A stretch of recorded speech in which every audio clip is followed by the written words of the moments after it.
All right, we're back in the echo chamber that is my living room.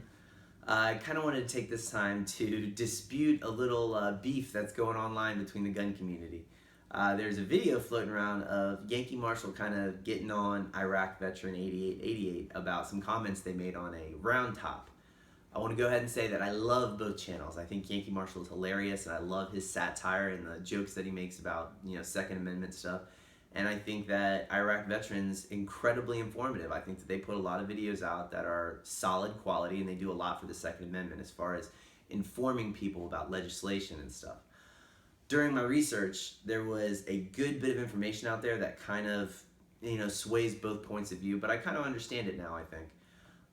One of the biggest points of contention in that interview was that Iraq Veteran was apparently charging $4,000 to do videos from manufacturers, and in the wording it was kind of stated by Yankee Marshall that it was implied that they were going to take two firearms, and if one didn't work that they would complete the video with the second firearm. Now, from my research and from reading it and kind of doing a little bit of digging, that wasn't entirely accurate. The way that I read it and the way that I interpreted that whole scenario was that it was if something malfunctioned, they would continue and finish the video. There wasn't anything that really said that if it failed, that they were going to pretend nothing ever happened and continue forward. If you look at some of their most recent videos, like the Ruger LCP video and a couple of the other ones that I did some research on, it was mainly handgun stuff.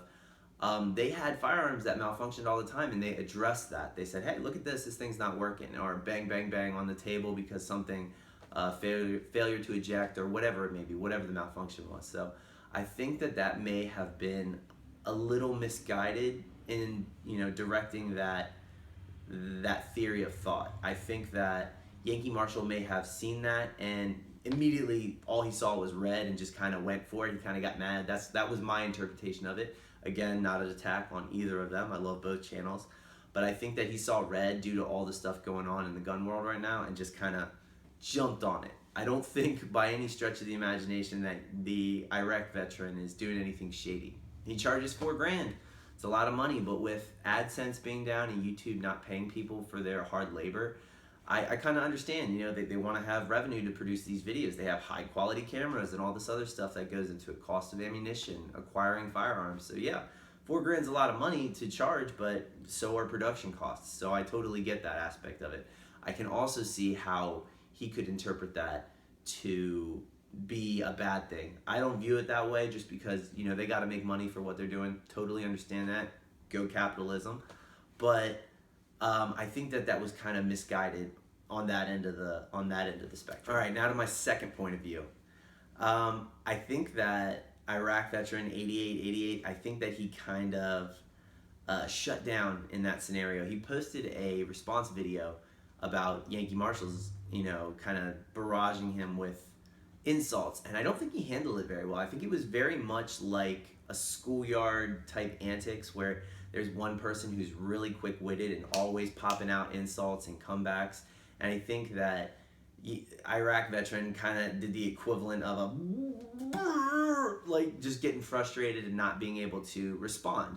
And I don't think that that's anything to his fault. He just seems like a really nice, soft-hearted kind of guy that isn't, accustomed to that quick-wittedness and having a comeback for every little statement. That's why a lot of people were frustrated that he didn't address the $4,000 per video he makes, doing manufacturer videos. And I don't think there's anything wrong with that. I just think that Yankee Marshall was getting on him, and I think that he just kind of shut down as opposed to staying on point and hitting the targets that they were supposed to do. So in overview here, I really think that the big conversation isn't about the $4,000 that they supposedly make for, doing videos. I think it's more about the NRA and what they're doing. I think they really stepped in it, and when they called for that ban on the bumpfire stocks and said that they would support it, I think that's really where the conversation needs to be directed.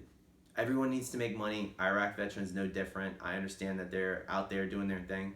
That's not a problem for me. I think that the big conversation needs to be about the NRA and how things are kind of falling off there and how they're not really standing up for what they stand for, or what they say they stand for. So I think that we really need to direct our questions towards them and why they're not backing us up. This internet feud It's funny and it's amusing, but it is what it is. We don't need to talk about that. We need to be talking about the real issues. It's a distraction from the stuff that really matters. So stay with it.